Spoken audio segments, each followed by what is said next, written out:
Tinawag ka lang sa opisina. Bawa, ganyan. Ito na yung order sa'yo.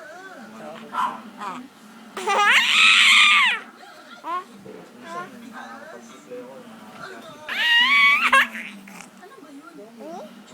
Papa. Papa.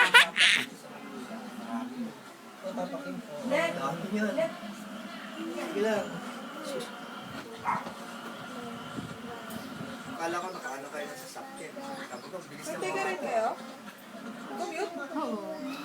Bilis ang biyahe nyo. Bilis din. Mabilis pala pag FX kaysa mag-jeep ng ano? Bulacan. Marikina. Kaya anong oras ba? Sumabay kami sa jeep. Hanggang ano, binaba kami sa ano, ang tawag nito?